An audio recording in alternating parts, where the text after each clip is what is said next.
Assalamualaikum warahmatullahi wabarakatuh. Alhamdulillah.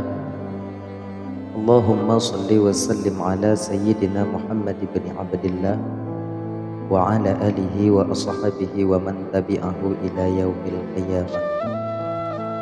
Ikhwan yang dimuliakan oleh Allah Subhanahu wa taala, pada video kali ini kami ingin menjelaskan tentang 3 sifat yang dapat mencelakakan seorang hamba. Satu di antaranya sudah kami jelaskan pada video sebelumnya. Sifat yang kedua dan yang ketiga akan kami jelaskan pada kesempatan kali ini, yaitu riya dan sombong. Riya ialah mencari simpati atau pujian orang-orang dengan menonjolkan sifat-sifat yang baik, menampakkan kesabaran, ketawaduan misalnya, atau menonjolkan ibadah yang tujuannya tidak lain agar ia memperoleh kedudukan atau supaya ia disegani, atau paling tidak ia mendapatkan pujian dari ibadah atau sifat-sifat baik yang selama ini ia nampakkan. Riya ini ialah syirik kecil, syirik yang tersembunyi. Nabi SAW bersabda, hindarilah syirik kecil. Kemudian para sahabat bertanya, apakah syirik kecil itu ya Rasulullah? Rasul menjawab, syirik kecil itu ialah riya. Cinta kedudukan dan pujian ini termasuk hawa nafsu yang sering diikuti oleh seorang hamba, dan kebanyakan daripada mereka tidak sadar bahwa karenanya kebanyakan hamba itu binasa. Ketahuilah wahai saudaraku, bahwa perbuatan riya itu ada 5 perkara. Pertama, riya dalam agama dengan menonjolkan badan seperti menampakkan kurus dan pucat serta membiarkan rambut acak-acakan. Dengan penampilannya ia ingin menunjukkan sedikit makan, dan dengan pucat ia ingin menunjukkan kurang tidur di waktu malam, dan sangat sedih atas agama. Dengan rambut acak-acakan ia ingin menunjukkan dirinya sangat memikirkan agama Allah ini dan tidak sempat menyisir rambutnya. Yang kedua, riya dengan penampilan dan pakaian, seperti menundukkan kepala di waktu berjalan, bersikap tenang dalam gerak serta membiarkan bekas sujud pada mukanya agar ia dikatakan orang yang selalu sujud, mengenakan baju kasar, tidak membersihkan baju dan membiarkannya robek serta memakai baju bertambal agar ia bisa dikatakan sebagai orang yang begitu qanaah, merasa cukup dengan apa yang ada. Dan yang ketiga, riya dengan perkataan, seperti mengucapkan kata-kata hikmah dan menggerakkan kedua bibirnya dengan berzikir di hadapan orang banyak agar ia terlihat orang yang selalu mengingat Allah, amar ma'ruf nahi mungkar di hadapan orang banyak, menampakkan amarah atas perbuatan mungkar yang terjadi di hadapannya, menampakkan penyesalan orang lain yang berbuat maksiat, melemahkan suara di waktu berbicara, dan melunakkan suara ketika membaca Al-Quran untuk menunjukkan rasa takut dan sedih ia terhadap agama Allah yang banyak manusia bermaksiat di dalamnya. Yang keempat, riya dengan amal, seperti riyanya orang salat, lama di waktu berdiri, sujud, dan ruku, tidak menoleh, meluruskan kedua telapak kaki dan kedua tangannya agar ia dikatakan sebagai orang yang khusyuk dalam salat. Begitu pula di waktu berpuasa atau haji dan di waktu mengeluarkan sedekah dan memberikan makanan agar ia dikatakan sebagai orang yang dermawan adanya. Yang kelima, bersikap ria kepada teman-teman dengan menceritakan banyak guru-gurunya agar ia dinilai dan dipandang bahwa ia sebagai orang yang yakin dalam menuntut ilmu Allah.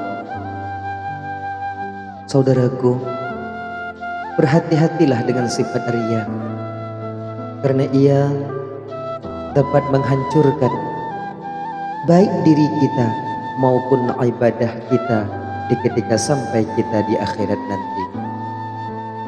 Sebagaimana yang diriwayatkan oleh Imam Abi Hurairah dari Nabi SAW, beliau bersabda, orang pertama yang dipanggil pada hari kiamat ialah orang-orang yang telah hafal Al-Quran dan serta orang yang berperan untuk menegakkan agama Allah serta orang yang banyak hartanya.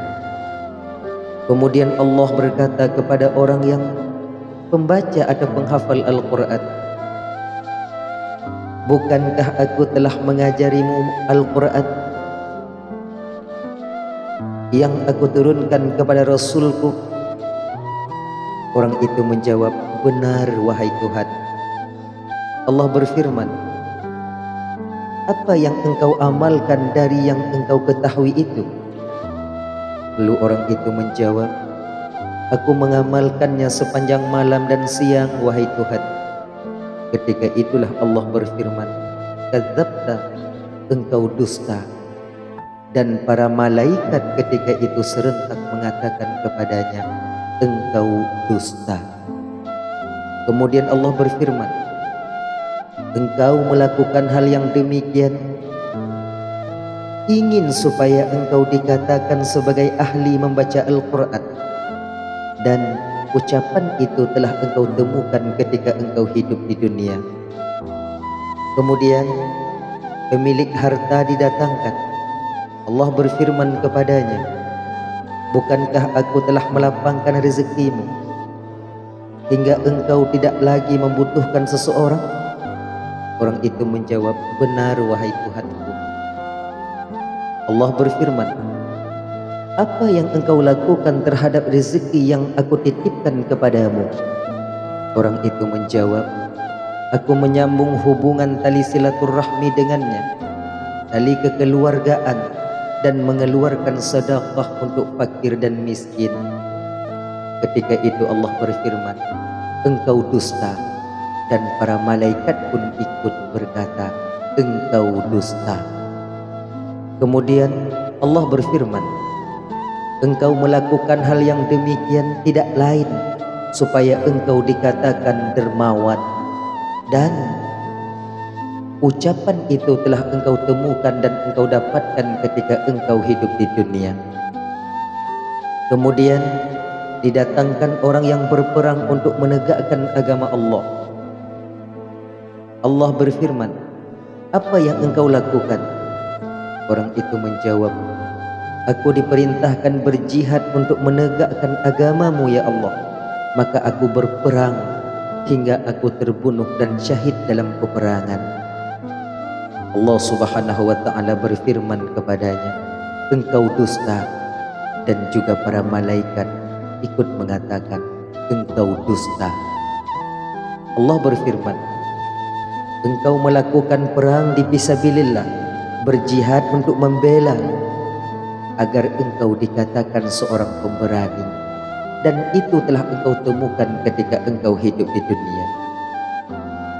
Ikhwan yang dimuliakan oleh Allah Subhanahu wa ta'ala, yang ketiga, sifat daripada yang dapat mencelakakan seorang hamba, yaitu sombong.